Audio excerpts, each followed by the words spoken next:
Jim with Communication Workers 3108. Welcome to our Union Hall.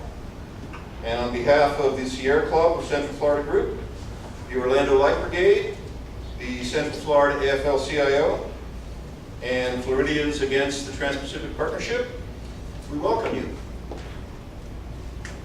I'd like to do a brief overview about some labor history and the history of the social movements which got us to this place, because I think we have a very profound dichotomy between the needs of working people and our allies in the social movements and the corporate powers that have so much to say about the direction of our country, our laws, and our economy. I'm going to start with the Great Depression. The New Deal, Civil Rights Movement, Black Power, Chicano Power, the women's and environmental movements, and the reaction to these, and the gains that we've won from the corporate rulers of our country. The Great Depression covered the entire world, but I will focus on the United States here.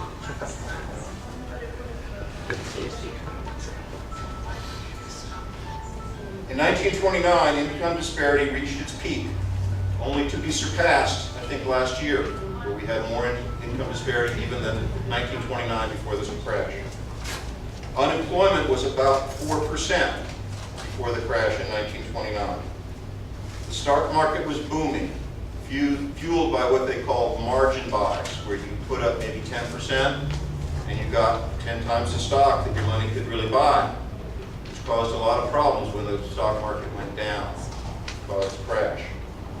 On October 24th, 1929, Black Thursday, stocks dropped by 11% at the opening bell. Bankers and rich corporations poured in large infusions of capital to try to turn that around, and by the end of the day, stocks were only down by about 6%. By October 30th, they were down by 19%, after coming back 12% on Wednesday, October 30th. From 1929, at the crash, through 1933, industrial production in the United States dropped by a third. Drought and unsustainable farming technologies led to the Dust Bowl from 1930 to 1936. Banks failed, depositors lost their savings. Crop prices dropped by 50%. Farmers lost their income, those that were not completely wiped out by the Dust Bowl. 16% of all mortgages in the United States were foreclosed. Unemployment rose from 429,000 just before the crash to 4,065,000 by January, 4 months later. Then to 8 million by January of 1931, and to 9 million by October of 1931. The unemployed were desperate, dependent on family, friends, and charity for subsistence. The average rate of unemployment was 25%.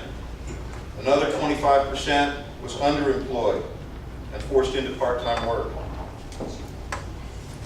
Unemployment rates were generally much higher in the cities. We'll talk about it later. In Toledo, it was 70%. Local organizations of the unemployed started forming in 1930. Unemployed workers joined together to take food for their families and to demand jobs and income. Little was done under the Hoover administration. People were ashamed that they could not support themselves. They internalized the economic problems and blamed themselves.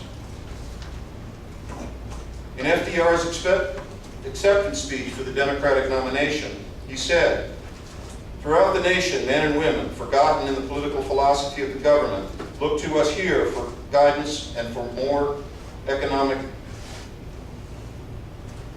equitable opportunity to share in the distribution of national wealth. I pledge myself to a new deal for the American people. This is more than a political campaign, it is a call to arms."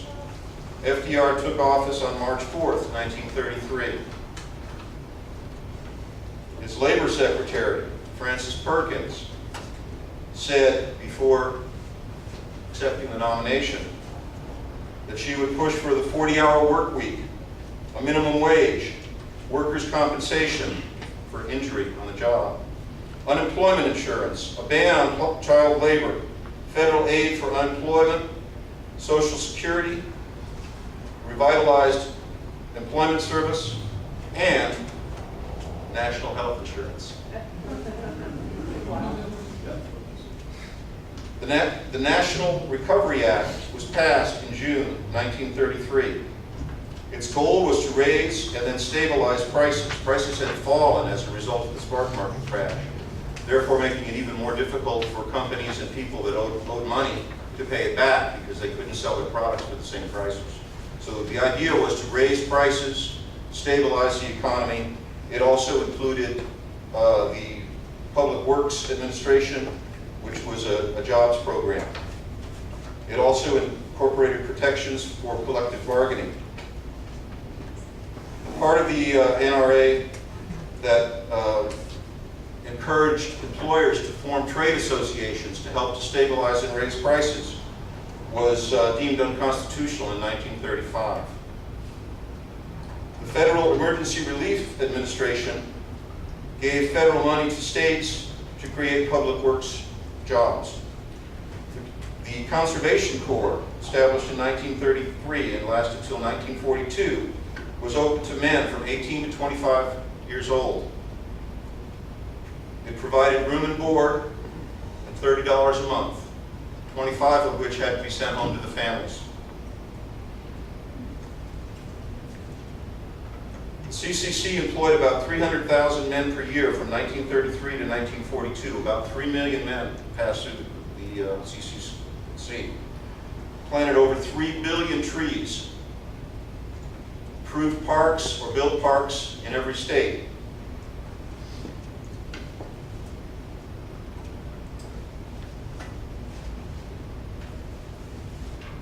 The Glass-Steagall Act in 1933 separated banks from essentially investment houses that speculated on the stock market, which was a large cause of the economic crisis, which we've seen repeated recently after Glass-Steagall was decimated over the course of decades and then finally completely done away with in 1999.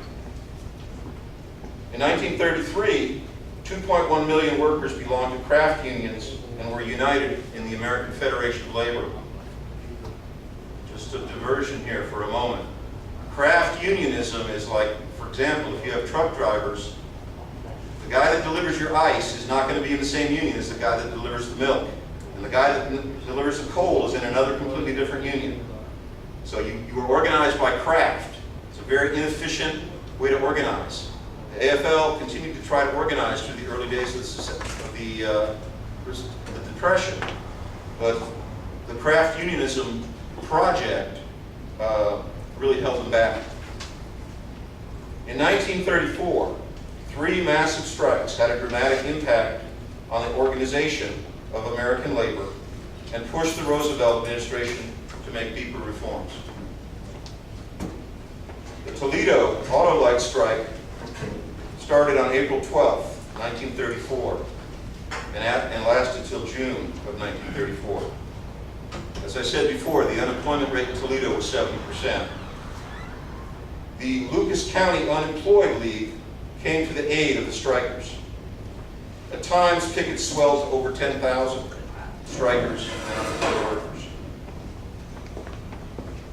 The union was a federally chartered local of the American Federation of Labor.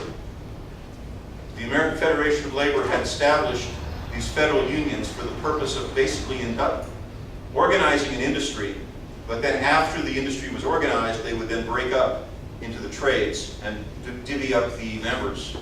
So that was their plan. But this local union in Toledo had a different plan, involving rallying their families and the unemployed to their side. And thus they won the strike. The unemployed movement was led by the American Workers' Party, led by A.J. Musty. They were taking independent action of the Democratic Party and the Republican Party and organizing for a union and for a better life for the unemployed. It's a bloody strike. There was violence mostly perpetuated by the police and the National Guard. So May 9th, during the strike in Toledo is still going on. May 9th, the West Coast Lawn Storeman strike started. It led to the unionization of all West Coast ports and spread to the warehouse workers inland.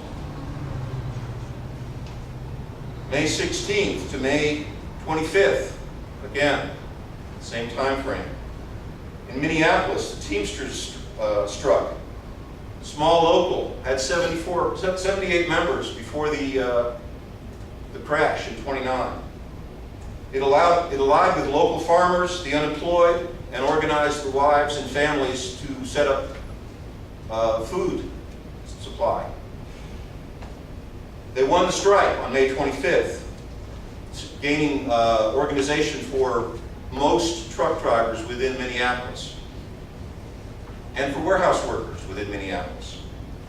The employers backed out of the deal, saying, oh no, we never agreed to organize the warehouse workers, only the truck drivers. On July 17th, they went out on strike again. The strike was led by the Communist League of America, again, taking independent action outside the confines of the Democratic Party, the Republican Party, and the National Labor Relations Act. In 1933, there were 2.1 million members in unions. By 1936, that was up to 3.4 million. In 1932, there were 800 strikes nationally, roughly. In 1933, there were twice as many. And in 1934, there were 1,865 strikes. Many of these were not won. They were attempted by the craft unions and stalled, and they weren't all won. There were a lot of strikes, which you can see the unrest that existed. Joseph Kennedy, the father of President Kennedy and Robert Kennedy and Edward Kennedy, had this to say. He was also FDR's first chairman of the Securities and Exchange Commission. In those days, I felt and said I would be willing to part with half of what I had if I could be sure of keeping under law and order the other half.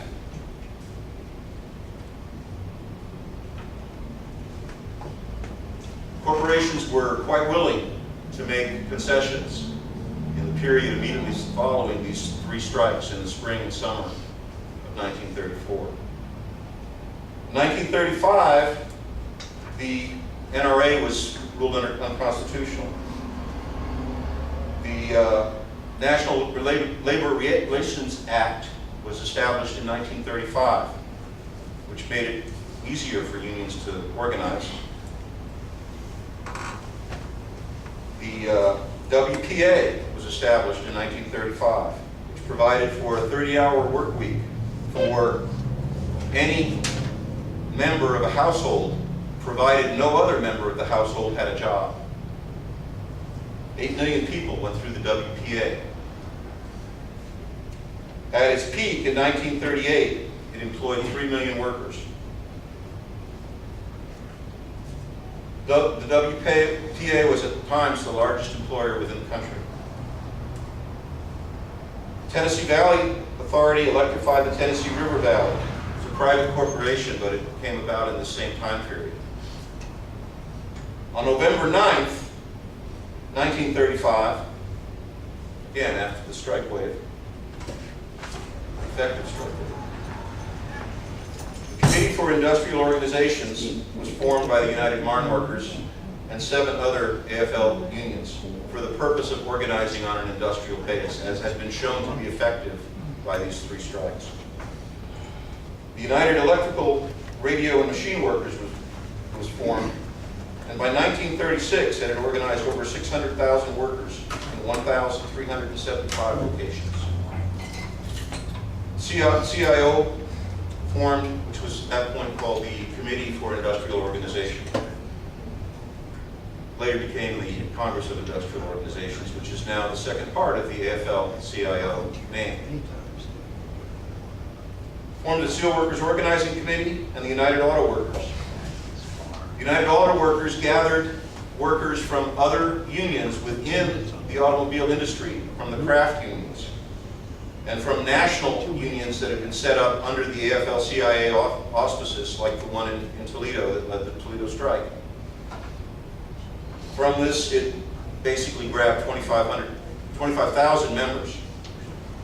And with this base of support, it began its plan to occupy the auto plants in Flint, Michigan, and also one in Cleveland.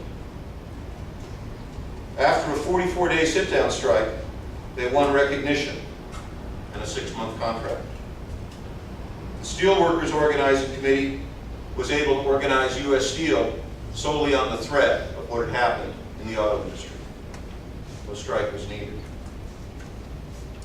While the New Deal provided a social safety net, they did not create a full economic recovery. However, another program of government spending would. You may have heard of it. World War II. It was a massive government spending program.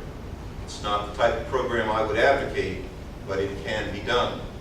Massive government spending for public works, for green energy, for infrastructure can work.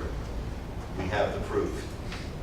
The military establishment, government contracts, military enlistment, government contracts for war materials led to rapid full employment, which is considered in our type of an economy under 5%.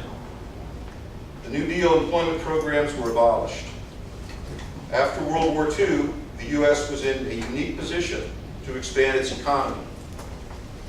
The rest of the industrialized world had its economic base destroyed by the war. Western Europe, Russia, Japan, China. The U.S. had hardly been touched by the war internally as far as its economic base was concerned. There was some bombing in Hawaii, but there was no bombing in the United States. And as a matter of fact, the United States industry was mobilized not only to produce war materials for the U.S., but also for its allies. The GI Bill provided educated and skilled workers to fill technical jobs. Workers with minimal education could find good paying jobs. With over 1/3 of the workforce unionized, non-union employers raised wages to compete and secure workers for their industries. The Federal Highway Act of 1956 created a transportation infrastructure that was the envy of the world. It paid workers to build it at union scale. They may not have been in unions, but they got union scale. The space program spurred new technology, development, and economic growth. So this is like the basis for the expansion of the U.S. economy. In the 60s, we saw the growth of the civil rights movement, Black Power, Chicano Power, and women's movements, the environmental movement. These movements pushed to expand the benefits of the war boom to be shared by working people. Later, gay and lesbian rights movements followed. Anti-war movement against the Vietnam War was a large factor in ending the war. Also deserves at least mention here. The mass mobilizations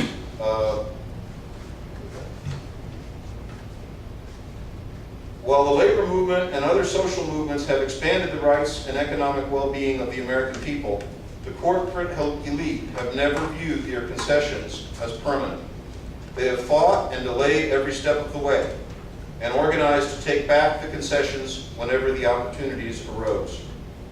As early as 1947, the Taft-Hartley Act prohibited jurisdictional strikes, wildcat strikes, solidarity strikes, political strikes, secondary boycotts, secondary mass picketing, closed shop, which is a union shop where you've got to be in the union to be on the job, and allowed states to pass right-to-work laws.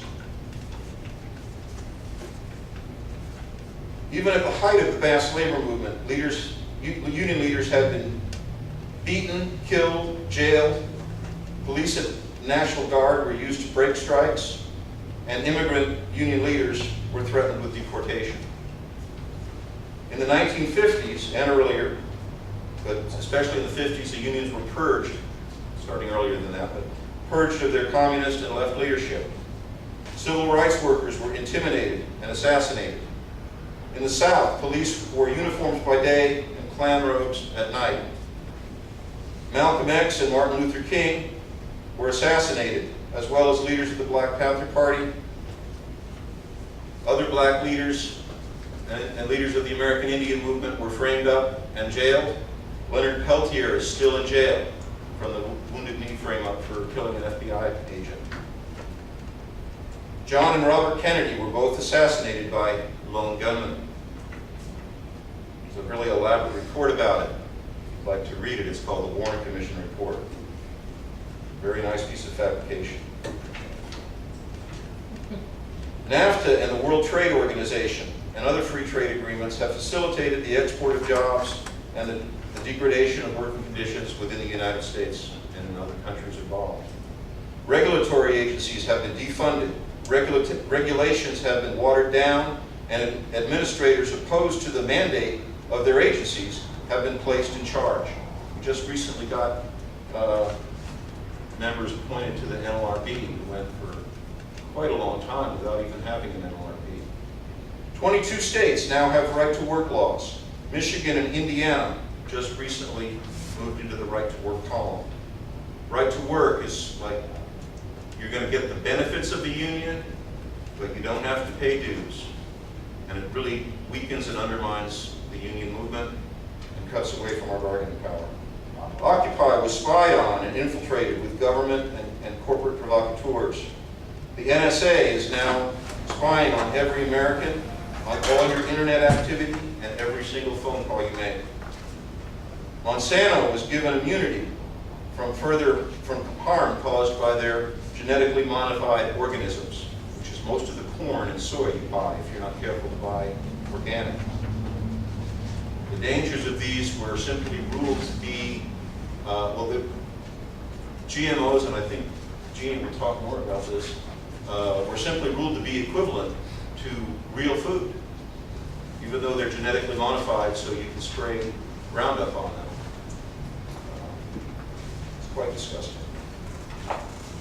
The TPP is the next step in the corporate power grab and assault on the gains we have won through the labor movement and social movements that follow. Do we have the video ready? Okay. Well, Steve, would you like to speak next, or would you like me to skip you so you can work on that? Okay. In that case, let's have Lorraine speak next. My friend, former president of the Central Florida AFL-CIO, a proud member of the American Federation of Government Employees, Lorraine Leon.